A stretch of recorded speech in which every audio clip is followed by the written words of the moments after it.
నమస్తే, welcome to off the record. This is Tejaswi.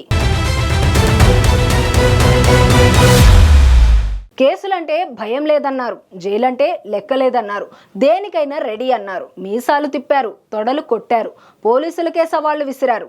Scene cut చేస్తే ఇప్పుడు కంప్లీట్ అజ్ఞాతవాసిగా మారిపోయారు. పోలీసులకు దొరకడం లేదు. ముందస్తు బెయిల్స్ ఆప్షన్లు అన్నీ అయిపోయాయి. సుప్రీంకోర్టు కూడా ముందస్తు బెయిల్కు నో చెప్పింది. మరి ఇప్పుడు కాకాని ఏం చేయబోతున్నారు? పోలీసుల ముందు లొంగిపోతారా? అజ్ఞాతం వీడతారా? అసలు ఎక్కడున్నారు?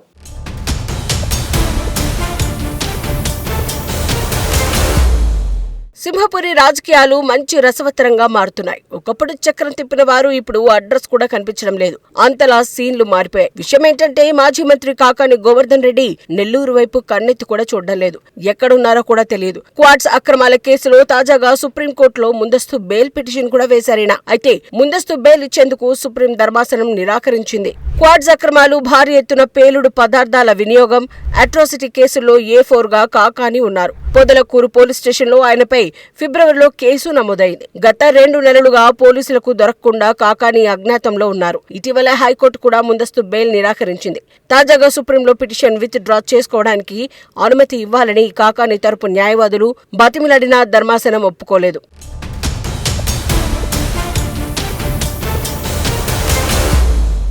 అక్రమ మైనింగ్ కేసులో మాజీ మంత్రి వైసీపీ నెల్లూరు జిల్లా అధ్యక్షుడు కాకాని గోవర్ధన్ రెడ్డి అజ్ఞాతాన్ని వీడడం లేదు. ముందస్తు బెయిల్ కోసం అన్ని ఆప్షన్లు కంప్లీట్ అయ్యాయి. ఆయన కోసం పోలీసులు 7 బృందాలుగా ఏర్పడి గాలిస్తున్నారు. పోలీసులు 3 సార్లు నోటీసులు ఇచ్చినా కాకాని స్పందించలేదు. విచారణకు హాజరు కాలేదు. దేశం దాటి వెళ్లకుండా లుకౌట్ నోటీసులు కూడా జారీ చేశారు. ఇన్ని చేసినా 2 నెలలుగా అజ్ఞాతంలోనే ఉన్నారు. టెర్రరిస్టులే దొరికిపోతున్న ఈ రోజుల్లో కాకాని మాత్రం చిక్కడం లేదని సోమిరెడ్డి అంటున్నారు. అంతేకాదు ఆచూకీ తెలిపిన వారికి నెల్లూరులో కాకాని ఇంటి పక్కనే ఉండే కరోనా హౌస్ ను బహుమతిగా ఇస్తామని సోమిరెడ్డి స్వయంగా ఆఫర్ చేసినా వర్కౌట్ కావడం లేదు.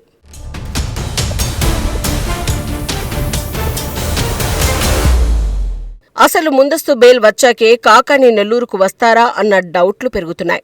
ఇప్పటికే అక్రమ మైనింగ్ కేసులో 10 మందిపై కేసులు నమోదు చేయగా అందులో కాకాని A4 గా ఉన్నారు. అధికారం కోల్పోయినప్పటి నుంచి కాకానికి కష్టాలు షురూ అయ్యాయి. హైకోర్టులో ఇటీవలే ముందస్తు బెయిల్ క్వాష్ పిటిషన్ విచారణను జూన్ 16కు హైకోర్టు వాయిదా వేసింది. మరోవైపు కాకాని అజ్ఞాతం పోలీసులకు సవాల్గా మారింది. పోలీసుల్లోనే కొందరు స్వామి భక్తి చాటుకుంటున్నారా అన్న డౌట్లు కూడా కూటమి నేతల్లో పెరుగుతోంది. ప్రస్తుతం కాకాని స్థావరం శ్రీలంకలో ఉన్నట్లు ప్రచారం జరుగుతోంది. మరి ఇప్పటికైనా ఆయన అజ్ఞాతం వీడి బయటకు వస్తారా? పోలీస్ విచారణ ఎదుర్కొంటారా అన్నది కీలకంగా మారింది.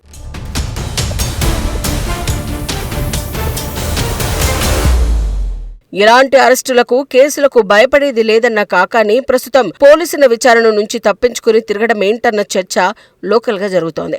ఇంత మాట్లాడిన వ్యక్తి ఇలాగేనా అజ్ఞాతంలో ఉండేదన్న పాయింట్ ను వినిపిస్తున్నారు. మరోవైపు కాకానిపై టీడీపీ నేత, ఆయన ప్రత్యర్థి సోమిరెడ్డి చంద్రమోహన్ రెడ్డి తీవ్ర ఆరోపణలు చేస్తున్నారు. కాకాని చేసిన పాపాలన్నీ బయటకు వస్తాయని, ఎంత తప్పించుకున్నా జైలుకు వెళ్లక తప్పదంటున్నారు.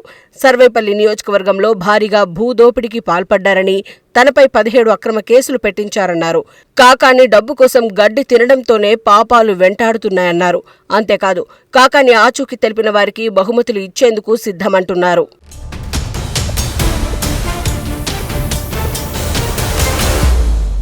నెల్లూరు జిల్లా పొదలకూరు మండలం వరదాపురం సమీపంలోని రుస్తుం మైన్స్ లో 250 కోట్ల మేర క్వాడ్స్ అక్రమంగా తరలించారని నిర్ధారించారు.